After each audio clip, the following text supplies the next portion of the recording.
बहुत से लोग प्रश्न कर रहे हैं, उनके ऊपर मैं कोई टिप्पणी नहीं करना चाहता।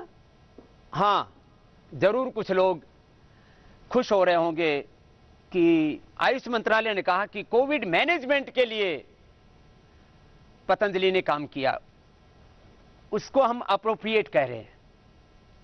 तो इसमें मैनेजमेंट शब्द का प्रयोग किया गया, इसमें ट्रीटमेंट शब्द का प्रयोग नहीं किया गया।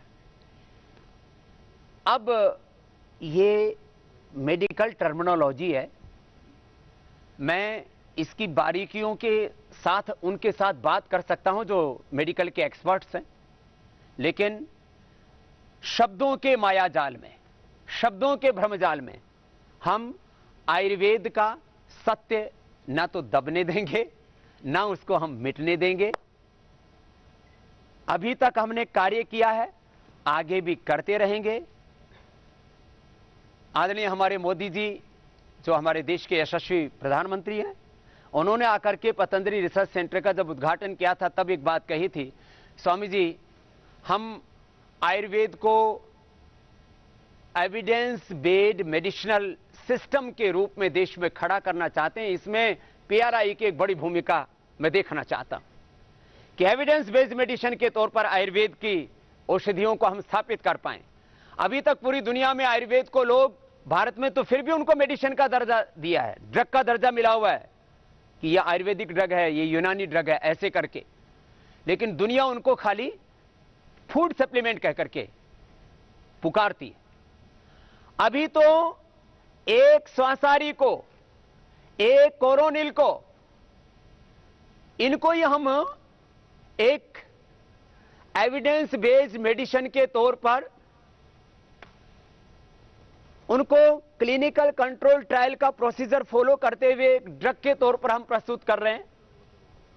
आने वाले समय में जैसा प्रधानमंत्री मोदी जी की भी इच्छा थी और आयुष मंत्रालय भी चाहता है कि आयुर्वेद की औषधियों को एक पूरी दुनिया ड्रग का दर्जा दे, उनको एक एविडेंस बेस्ड मेडिसिन के तौर पर हम स्थापित कर पाएं, तो मैं आज पूरे फक्र के साथ हम इस बात को कहता हूं, लगभग 1 साल का वक्त लगेगा हमें।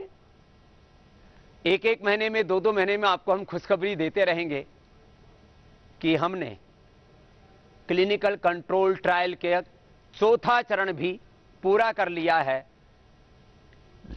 मुक्तावटी का, उच्च रक्तचाप के लिए। मधुकल्प और मधुनाशिनी का हमने डायबिटीज के लिए भी 4था चरण पूरा कर लिया है। ये थोड़े दिन में बताने वाला हूं। एनिमल ट्रायल तक पूरा कार्यक्रम हो चुका है और लोग खा रहे हैं और उससे लाभान्वित तो हो रहे हैं। हेपेटाइटिस को हमने क्योर कर दिया है, अस्थमा को क्योर कर दिया है, डेंगू, चिकनगुनिया, स्वाइन फ्लू, इनके ऊपर हमने जो कार्य किया है वह भी अप्रतिम है। ये बीमारियां, एक बात होती है किसी बीमारी का मैनेजमेंट करना, आयुर्वेद से बीमारियों को जड़मूल से नष्ट करने की प्रक्रिया है।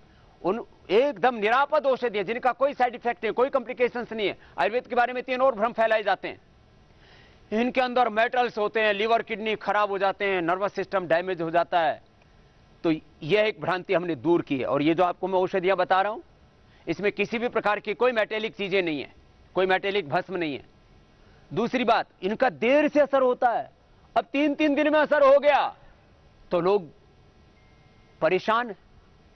अगली बात कि आयुर्वेद की जो औषधियां हैं ना, ये साइंटिफिक नहीं है, ये तो एक तरह का दुराग्रह है।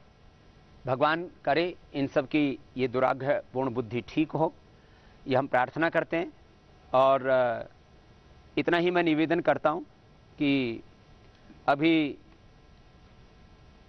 लगभग सारे स्पष्टीकरण मैंने दे दिए और सारे देश में अब ये कोरोनिल भी मिलेगी, ये श्वासारी भी मिलेगी।